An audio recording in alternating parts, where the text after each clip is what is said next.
Selamat datang saudara-saudari. Kita sedang menjawab soalan mengenai saya orang yang tidak berdosa. Saya adalah orang baik.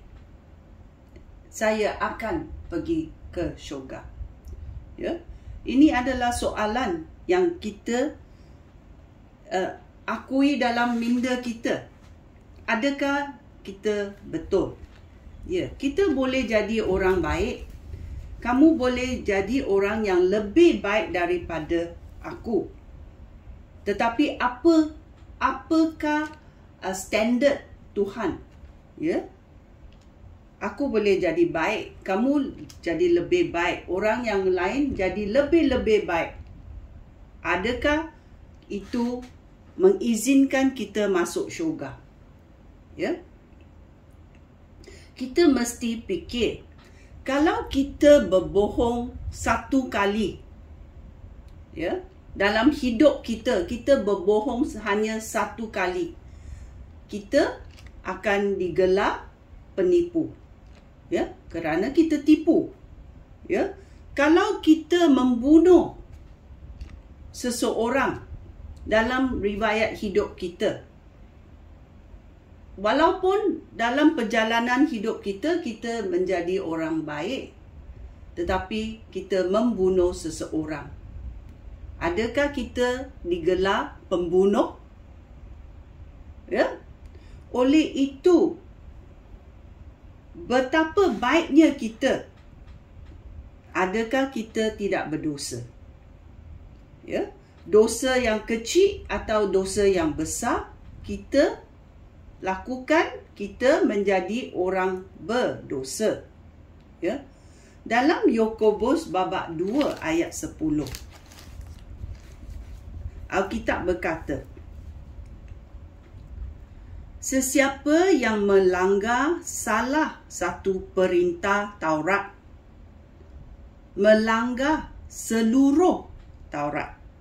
Oleh itu, kalau kamu membuat satu dosa sahaja yang kecil, kamu digelar orang yang berdosa. Oleh itu, kita tahu dalam Roma babak 3 ayat 10 berkata, tidak seorang pun yang benar di sisi Allah. Kita imbas kembali, adakah kita pernah berdosa dalam hidup kita? Oleh itu, kita mesti selidiki diri kita sendiri.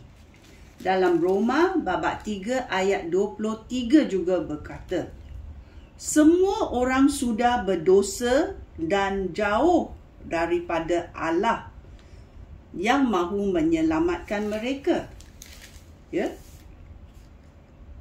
Dalam Roma babak 6 ayat 23 juga berkata, kematian adalah upah dosa, tetapi hidup sejati dan kekal bersama-sama Kristus Yesus Tuhan kita adalah anugerah Allah.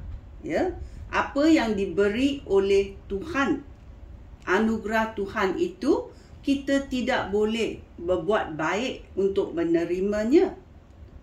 Ini adalah anugerah daripada Tuhan. Aku diselamatkan bukan kerana aku baik. Aku diselamatkan kerana aku mengakui kesalahan aku. Aku mengampun sesiapa yang tidak berbuat salah. Orang yang berbuat salah terhadap aku mengampunkan mereka.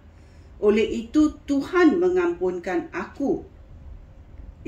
Bila aku bertaubat di hadapan Tuhan dan menerima penyelamatan Yesus Kristus, aku diampunkan oleh Tuhan dan aku boleh bersekutu dengan Tuhan. Itulah jawapannya. Bukan sebagaimana baik aku sebagai seseorang. betapa baiknya aku sebagai seorang atau manusia dalam riwayat hidup aku kalau aku tidak menerima penyelamatan Yesus Kristus yang dianugerahkan oleh Allah. Aku tidak boleh masuk syurga. Ya? Aku tidak boleh masuk syurga. Kerana dosa aku memisahkan aku daripada bersekutu dengan Allah.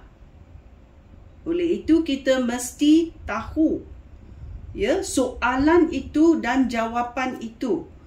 Ya, adakah aku baik atau aku seorang yang berdosa dan perlu meminta pengampunan dari Tuhan untuk bertaubat, untuk bersekutu dengan Tuhan. Pilihlah jalan yang betul kerana Tuhan memberi kamu pilihan untuk berbuat demikian. Sekian, terima kasih. Shalom.